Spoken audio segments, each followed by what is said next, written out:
Mahakal one, एक ऐसा जंगल जहां की हर पत्ती, हर पेड़ और हर जीव में एक अद्भुत ऊर्जा बहती थी। कहा जाता था कि इस जंगल का निर्माण स्वयं पवन देवता ने किया था और इसका संरक्षण वन देवी के हाथों में था। यहां इंसान का प्रवेश वर्जित था, क्योंकि यह सिर्फ पशु, पक्षियों और दिव्य प्राणियों का घर था। जंगल में शांति थी, पर एक दिन एक अजीब घटना हुई। बड़े बड़े साल और सागौन के पेड़ अचानक सूखने लगे, नदियों का पानी कम होने लगा और कई जानवर रहस्यमयी ढंग से गायब हो गए। हाथी गजराज, जो वनदेवी का सबसे भरोसेमंद साथी था, ने देखा कि एक रात जंगल में अंधेरे में कोई परछाई तेजी से भाग रही थी। उस परछाई के पीछे एक ठंडी हवा का झोंका और मौत की गंध थी। गजराज ने तुरंत घोड़े रणवीर और चीते तेजक को बुलाया। कुछ गड़बड़ है, गजराज ने गंभीर स्वर में कहा। मैंने अपने जीवन में इतनी डरावनी गंध कभी नहीं सूंघी, तेजक ने अपनी लाल आंखों से अंधेरे को देखते हुए कहा। सुबह होते ही गजराज और उसके साथी वनदेवी के मंदिर पहुंचे। मंदिर सोने जैसी चमक वाली लताओं और सुगंधित फूलों से ढका हुआ था। वनदेवी सिंहासन पर बैठी थीं। उनके चारों ओर मोर और तोते नृत्य कर रहे थे। गजराज, रणवीर, तेजक, वनदेवी ने कहा, जंगल में एक अशुद्ध आत्मा फिर से सक्रिय हो गई है। क्या वह वही है जिसके बारे में कहानियां सुनते थे? रणवीर ने धीरे से पूछा। वनदेवी ने सिर झुकाकर कहा, हां, वह है कृष्णपाल, वह शिकारी जिसने इस जंगल को लहूलुहान किया था। कई साल पहले कृष्णपाल ने लालच में आकर सैकड़ों जानवर मार दिए थे। वनदेवी के श्राप से वह मारा गया और उसकी आत्मा इस जंगल में भटकने लगी, पर अब वह किसी अज्ञात शक्ति से और अधिक शक्तिशाली हो गया था। तुम तीनों को पवन देवता से मदद लेकर उसे ढूंढना होगा, वनदेवी ने आदेश दिया। लेकिन याद रखना, यह आसान नहीं होगा। वह अब सिर्फ भूत नहीं है, बल्कि मौत का दूत बन चुका है। तीनों साथी पवन देवता के महल पहुंचे, जो बादलों के बीच तैरता था। पवन देवता एक विशालकाय स्वरूप में प्रकट हुए। उनके चारों ओर तूफानी हवाएं बह रही थी। स्वागत है मेरे वीर मित्रों, पवन देवता ने मुस्कुराते हुए कहा। गजराज ने अपनी सूंड झुकाकर प्रणाम किया। देवता, हमें आपकी शक्ति चाहिए, पवन देवता ने गंभीर होकर कहा। जिससे तुम लड़ने जा रहे हो, वह अब धरती और आकाश दोनों की सीमाएं तोड़ सकता है। मैं तुम्हें गति और दिशा का आशीर्वाद देता हूं, ताकि कोई भी छाया तुमसे बच न सके। पवन देवता ने रणवीर के पैरों में बादलों की नालें बांधी, जिससे वह बिजली की रफ्तार से दौड़ सके। तेजक के पंजों में हवा की धार दी, जिससे उसकी छलांगे मीलों तक जा सकें। गजराज को उन्होंने आंधी जैसी ताकत दी, जिससे उसकी सूंड का एक प्रहार पेड़ों को तोड़ सकता है। रात घिरते ही तीनों ने अपनी खोज शुरू की। जंगल के बीच एक पुराना बरगद का पेड़ था, जिसके नीचे ठंडी धुंध फैली थी। अचानक रणवीर ने फुसफुसाया, वो देखो। धुंध में से एक लंबा काला साया निकला। उसकी आंखें अंगारे जैसी जल रही थी। वह भूत था, कृष्णपाल की आत्मा। उसने तेजक की ओर देखते हुए कहा, तुम लोग मुझे रोक नहीं सकते, मैं अमर हूं। तेजक ने बिना देर किए छलांग लगाई, लेकिन भूत हवा में घुलकर गायब हो गया। अगले ही पल वह रणवीर के पीछे प्रकट हुआ और उसकी टांग पर हमला कर दिया। गजराज गरजते हुए दौड़ा, लेकिन ठंडी हवा का झोंका उसे कई कदम पीछे धकेल गया। वनदेवी ने दूर से ये दृश्य देखा और तुरंत यमराज को बुलाया। यमराज अपने भयानक स्वरूप में प्रकट हुए, हाथ में कालदंड लिए। कृष्णपाल, तेरे पापों की सजा पूरी होगी, यमराज की आवाज गूंज उठी। भूत ने ठाका लगाया, यमराज, आपने मुझे पहले नहीं पकड़ा, अब क्यों? क्योंकि अब तूने संतुलन तोड़ने की हिम्मत की है, यमराज ने जवाब दिया। यमराज ने कालदंड से प्रहार किया, लेकिन भूत हवा बनकर भागा और पवन देवता की दिशा में चला गया। यमराज ने गजराज से कहा, उसे पकड़ना होगा, वरना वह जंगल ही नहीं, पूरी धरती को श्रापित कर देगा। अगली रात पवन देवता ने बादलों और हवाओं को एक जगह समेटा। गजराज, रणवीर और तेजक ने मिलकर भूत को घेर लिया। तेजक बिजली की तरह आगे बढ़ा। रणवीर ने अपने पैरों की गति से भूत का रास्ता रोका और गजराज ने अपनी सूंड से हवा का भंवर बनाया। भूत फंस गया। वनदेवी प्रकट हुई। उनकी आंखों से तेज रोशनी निकली। कृष्णपाल, तेरे पाप क्षमा योग्य नहीं, पर तेरी आत्मा को मुक्ति दूंगी ताकि तू फिर इस धरती को नुकसान न पहुंचा सके। जैसे ही उन्होंने अपने हाथ उठाए, भूत चीखने लगा और सफेद प्रकाश में बदलकर गायब हो गया। जंगल में शांति लौट आई। कुछ महीनों बाद जंगल फिर से हरा भरा हो गया। गजराज, रणवीर और तेजक अपने अपने घर लौट आए, लेकिन उनके दिल में वह रात हमेशा याद रही।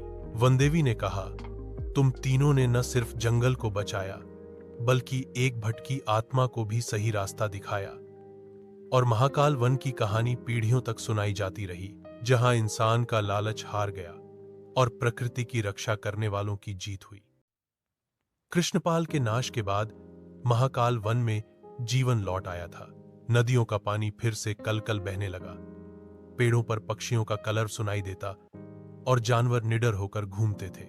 गजराज, रणवीर और तेजक अब भी वनदेवी के सबसे भरोसेमंद रक्षक थे। लेकिन सब कुछ सामान्य होते हुए भी गजराज के मन में एक बेचैनी थी। रात को उसे कई बार वही ठंडी हवा का एहसास होता जो कृष्णपाल के समय हुआ करता था।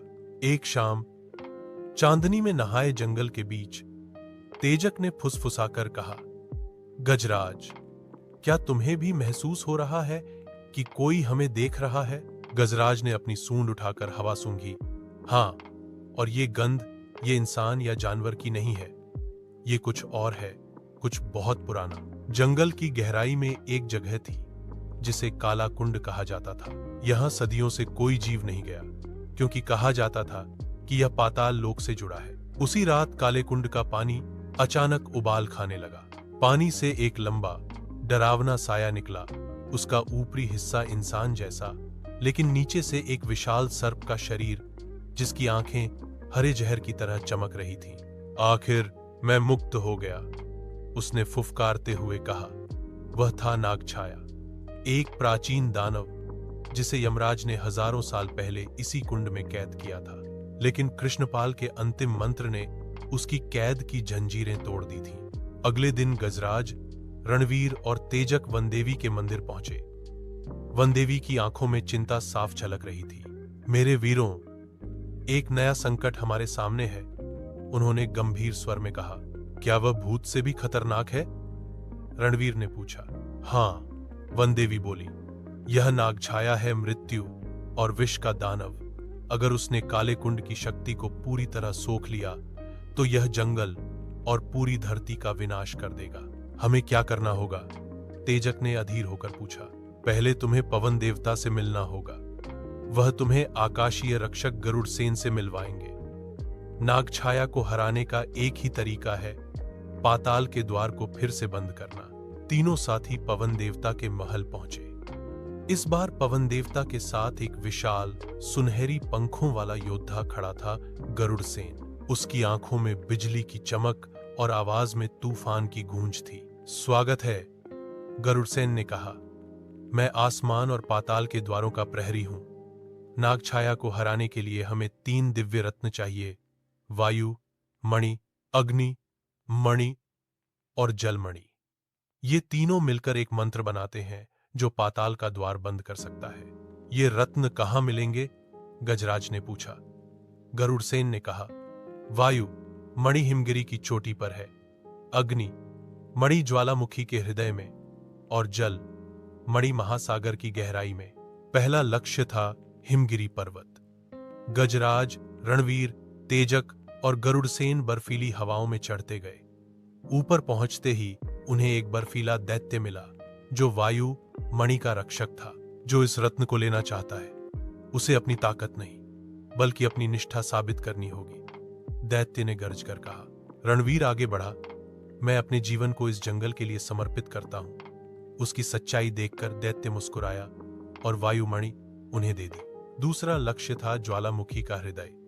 गर्म लावा, धुएं और आग के बीच उन्हें अग्निमणि तक पहुंचना था। तेजक अपनी गति से आगे बढ़ा, लेकिन आग की लपटों ने उसका रास्ता रोक लिया। तभी गजराज ने अपनी सूंड से पास की चट्टान तोड़ दी, जिससे लावा का बहाव बदल गया और रास्ता खुल गया। ज्वालामुखी के केंद्र में एक अग्नि आत्मा प्रकट हुई। तुमने साहस और साथ निभाने का प्रमाण दिया है। अग्नि मणि तुम्हारी है। जल मणि पाने के लिए उन्हें महासागर में गोता लगाना पड़ा, लेकिन गहराई में एक विशाल समुद्री नाग था, जिसने कहा, जो मुझसे तैराकी में हार जाएगा वह कभी सतह पर नहीं लौटेगा। गरुड़सेन ने अपनी पंखों की शक्ति से पानी में तेज लहरें पैदा की और तेजक ने अपनी गति से नाग को पछाड़ दिया।